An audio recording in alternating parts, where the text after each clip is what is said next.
जिल्ह्यात प्रत्येकी 79 लाख टन गाळप पूर्ण झाले आहे. पण यंदा ऊसाचे उत्पादन कमी, साखरही कमी आणि यामुळे चहाचे दर वाढणार हे निश्चित. प्रत्येक व्यक्तीला वाटतं की आपल्याकडे आलिशान 4 चाकी वाहन असावं. त्यांचा रंग इतर गाड्यांपेक्षा वेगळा असावा, नंबरही वेगळा. अशा खूप अपेक्षा प्रत्येक व्यक्तीला असतात. पण वाहन खरेदी करताना वाहतुकीच्या नियमाचे पालन करणे आवश्यक असते. मात्र तसे करताना नागरिक दिसत नाहीत. 4 चाकी वाहनांवर काळ्या रंगाच्या फिल्म्स लावण्यास मनाई असतानाही वाहनांवर काळ्या रंगाच्या फिल्म्स लावलेल्या गाड्या आढळतात. यासाठी वाहतूक पोलिसांनी विशेष मोहीम हाती घेतली आहे.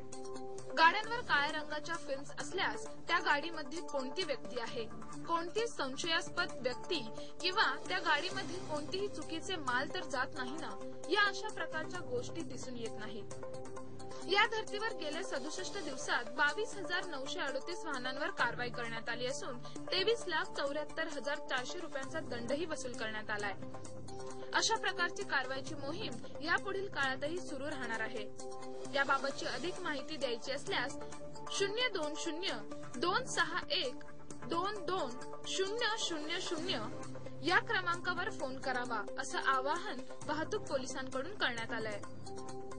येत्या 24 तासांच्या आत सर्व अनधिकृत होर्डिंग काढण्याचे आदेश मुंबई उच्च न्यायालयाने दिल्यानंतर पुणे महापालिकेने शहरातील विविध ठिकाणाच्या होर्डिंग्सवर तात्काळ कारवाई केली. सकाळी 8 वाजल्यापासून अनधिकृत होर्डिंग फ्लेक्स काढण्याची कारवाई सुरू केली. या कारवाईसाठी क्षेत्रीय कार्यालयाची सगळी यंत्रणा कामाला लावण्यात आली होती. रात्री उशिरापर्यंत 131 होर्डिंग, 918 बोर्ड, 1,179 फ्लेक्स, 85 झेंडे, 1,220 नामफलक काढण्यात आले आहेत. महापालिकेकडे नोंदणी करण्यात आलेली 2,122 होर्डिंग वगळता इतर होर्डिंगवर कारवाई करण्यात आली आहे. राजकीय कार्यकर्त्यांचे, नेत्यांचे फ्लेक्स, बॅनरही या कारवाईत काढण्यात आले. मात्र ही कारवाई अद्याप पूर्ण झाली नसून उरलेले अनधिकृत होर्डिंग, फ्लेक्स यांच्यावरही कारवाई करण्यात येणार आहे.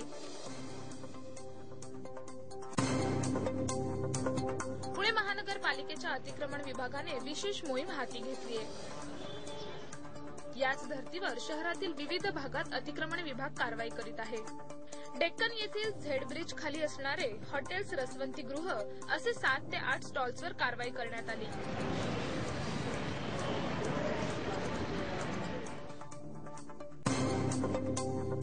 साईनाथ मित्र मंडळाच्या वतीने शुक्रवार पेठेत नृत्य स्पर्धेचं आयोजन करण्यात आलं होतं. या स्पर्धेत स्पर्धकांनी आपली नृत्यशैली सादर करून प्रेक्षकांची मने जिंकली.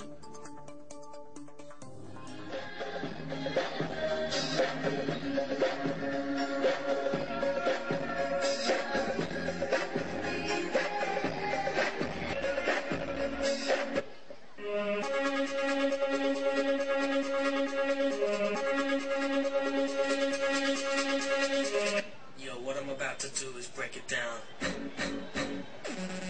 Push you rich.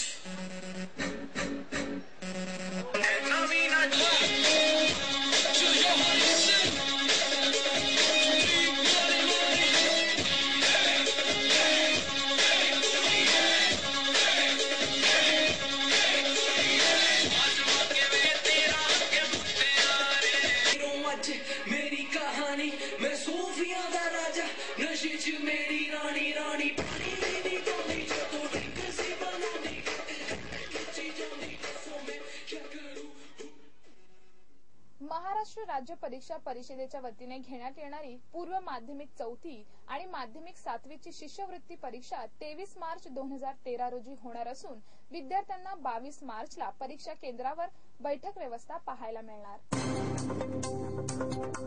महाराष्ट्र राज्य परीक्षा परिषदेच्या वतीने घेण्यात येणाऱ्या शिष्यवृत्तीच्या परीक्षेस पुण्यातील एकूण 36,624 विद्यार्थी बसणार आहेत. पालिका, खासगी, अनुदानित, विना अनुदानित शाळांमधील विद्यार्थी या परीक्षेला बसणार आहेत. यात मराठी, इंग्रजी, उर्दू, हिंदी आणि इतर माध्यमातील विद्यार्थी परीक्षेस बसणार आहेत. 4थीच्या परीक्षेस 23,695 आणि 7वीच्या परीक्षेस 12,929 विद्यार्थ्यांचा समावेश असणार आहे. या आंदोलनात संदीप भोंडवे, अंकुश कोतवाल, प्रकाश भोरडे आदी मान्यवर सहभागी झाले होते. हवेली आणि दौंड येथील शेतकऱ्यांच्या विविध मागण्या आहेत. सर्व गावातील ग्रामस्थांचे ठरावही कृष्णा खोरे विकास महामंडळाला सादर करण्यात आले आहेत. या गावाचे क्षेत्र भामा आसखेड प्रकल्पाच्या लाभ क्षेत्रातून वगळण्यात यावे. प्रकल्पग्रस्तांचे पुनर्वसन जिकडे पाणी तिकडे करण्यात यावे. प्रकल्पग्रस्तांच्या पुनर्वसनाच्या नावाखाली हवेली आणि दौंड मधील शेतकऱ्यांच्या 8 एकरांवरील शेतजमिनी संपादित करण्याची प्रक्रिया त्वरित रद्द करण्यात यावी. एकत्रित कुटुंबाच्या तसेच सहहिस्सेदारांच्या आणि वारसदारांच्या जमिनी वाटपास परवानगी देण्यात यावी. अशा मागण्यांसाठी जिल्हाधिकारी कार्यालयावर आंदोलन काढण्यात आलं. यावेळी विकास लवांडे यांच्याशी संवाद साधला असता त्यांनी या आंदोलनाविषयी आपली भूमिका मांडली. भाडेकरू पुनर्वसन कायदा आला पाहिजे. भाडेकरूंचे पुनर्वसन कायदा करून भाडेकरूंना स्वतःची घरे देण्यात यावीत. भाडेकरूंना दीर्घ मुदतीच्या कर्जावर घरे बांधून द्यावीत. भाडेकरूंना स्वतःच्या प्रतिज्ञापत्रावर रेशन कार्ड द्यावेत. महिन्याला 1 गॅस मिळाला पाहिजे. काळा बाजार करणाऱ्यांवर कारवाई झाली पाहिजे. भंडारा आणि अहमदनगर या जिल्ह्यात दलितांवर जो अन्याय झाला त्याचा निषेध व्यक्त करीत असा अन्याय होऊ नये याकरिता सरकारने कठोर पावले उचलावीत. अशा प्रकारच्या मागण्यांसंदर्भात आंदोलन करण्यात आलं. या आंदोलनावेळी गौतम डोळस यांच्याशी संवाद साधला असता त्यांनी या आंदोलनाची भूमिका स्पष्ट केली. या आंदोलनात शहर आणि उपनगरातील महिला मोठ्या संख्येने सहभागी झाल्या होत्या. विलास चौरे म्हणतात काय? विलास चौरे म्हणतात काय? आपले बाबीलाल शेख म्हणतात काय? बीबी शेख म्हणतात काय? डिझेल आणि सीएनजीच्या दरात होत असलेल्या वाढीमुळे पीएमपीच्या तिकीट दरवाढीनंतरही पीएमपीला दररोज 2 लाख तोटा सहन करावा लागतोय. शहरात पीएमपीच्या 1578 बसमधून अंदाजे 12 लाख प्रवासी प्रवास करतात. पीएमपीचे दररोजचे उत्पन्न हे सुमारे 1,10,00,000 रुपये इतके आहे. मात्र डिझेल सीएनजीच्या दरवाढीमुळे पीएमपीवर सध्या 15,58,200 रुपयांचा वाढीव बोजा पडत आहे. त्यामुळे उत्पन्न वाढले तरी इंधनाच्या किमतीमुळे मात्र तोटा सदृश्य परिस्थिती आहे. दरमहा उत्पन्न हे 37 कोटी रुपयांच्या घरात आहे, तर मासिक खर्च 45 कोटी रुपये इतका आहे. सध्याच्या वाढत्या तिकीट दरामुळे उत्पन्न हे 41 कोटींपर्यंत वाढणार असलं तरी खर्च अधिक असल्यानं महिन्याला 4 कोटी तर वर्षाला 48 कोटी रुपये तोटा सहन करावा लागणार आहे. शहरातील नागरिकांना दरवर्षी मिळकत बिलासंदर्भात पालिकेकडे तक्रार करावी लागते. मिळकत कराच्या बिलाचं वाटपाचं काम पालिकेच्या नागरवस्ती विभागामार्फतच एका संस्थेकडे दिलं जातं. यंदा या बिलाचं वाटप स्मार्ट संस्थेकडे देण्यात आलंय. या संदर्भात मिळकत कर प्रमुख हेमंत निकम यांच्याशी संवाद साधला असता ते म्हणाले, यंदाच्या वर्षी 7 लाखाहून अधिक मिळकत करांची बिले आहेत. यंदा ते 1 एप्रिल पासून त्याचे वाटप होणार आहे. त्या संस्थेकडे 400 कर्मचारी आहेत. त्याचप्रमाणे पालिकेचे 50 कर्मचारी त्यांना मदत करतील. पालिकेच्या 14 विभागानुसार आणि 7 संपर्क केंद्रामार्फत या मिळकत कराच्या बिलाचं वाटप केलं जाणार आहे. याकरिता 10 कर्मचाऱ्यांच्या मागे एक समन्वयक नेमण्यात येणार आहे. या कामासाठी महिला बचत गटांना प्राधान्य देण्यात येणार आहे.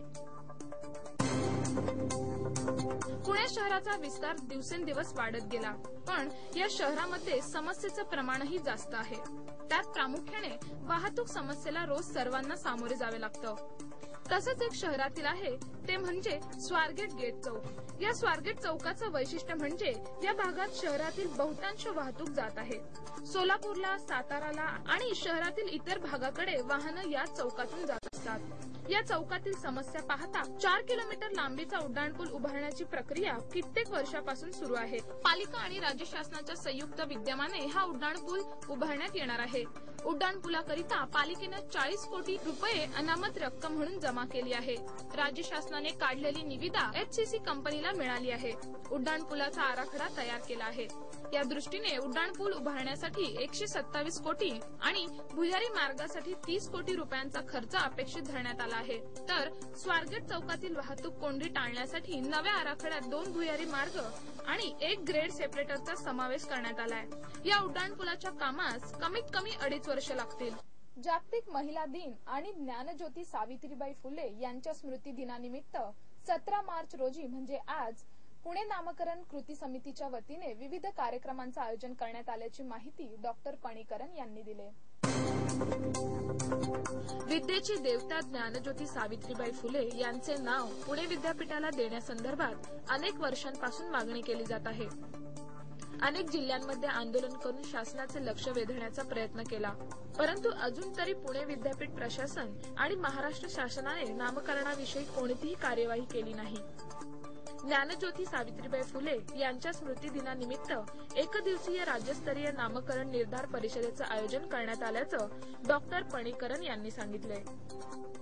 या परिषदेला पाठिंबा दर्शविण्यासाठी खासदार राजू शेट्टी उपस्थित होते. 17 मार्च रोजी या कार्यक्रमाचं उद्घाटन खासदार उदयसिंह राजे भोसले यांच्या हस्ते होणार आहे.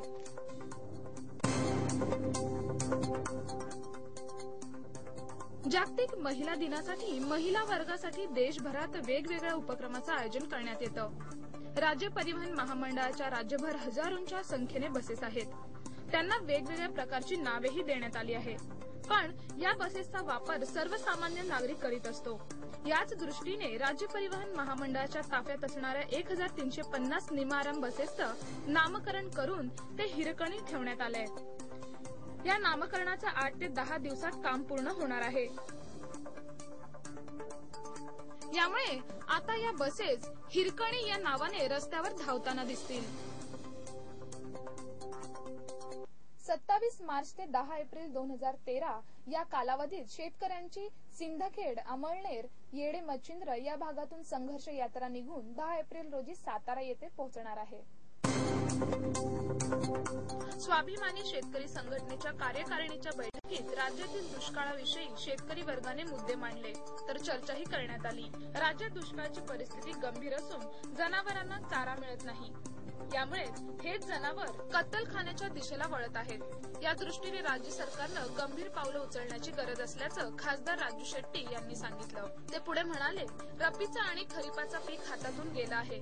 याच पार्श्वभूमीवर पिकांवर काढलेले कर्ज आणि वीज बिल माफ करण्यात यावे.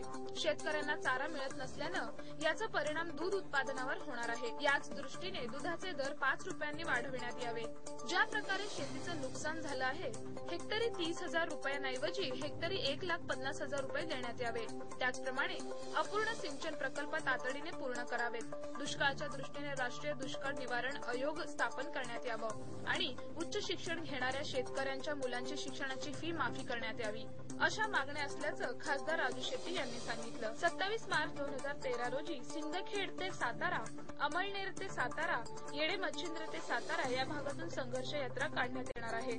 या तीनही भागातून यात्रा निघणार असून प्रत्येक भागात शेतकरी बांधव मोठ्या संख्येने सहभागी होणार आहेत. तर या यात्रेचा समारोप 10 एप्रिल रोजी सातारा येथे होणार असल्याचं खासदार राजू शेट्टी यांनी सांगितलं. पुणे महानगरपालिकेच्या जकात विभागात यंदाच्या वर्षी मोठ्या प्रमाणावर उत्पन्न झाले आहे. 1215 कोटींचे उत्पन्न झाले असून यात गतवर्षीच्या तुलनेत 70 कोटी रुपयांची वाढ झाली आहे. पुणे महानगरपालिकेला मोठ्या प्रमाणावर उत्पन्न मिळवून देणारा विभाग म्हणजे जकात विभाग आहे. दरवर्षी जकात विभागाच्या उत्पन्नात वाढ होताना दिसते. या विभागाच्या अंतर्गत जकात नाका, खाते विभाग आणि सोने चांदी विभाग येतात. अशा विभागामार्फत जकातीचे उत्पन्न मिळतो. पण सन 2012ला 948 कोटींचे उत्पन्न होते, तर यंदाच्या वर्षी 1000 कोटींच्या आसपास गेले आहे.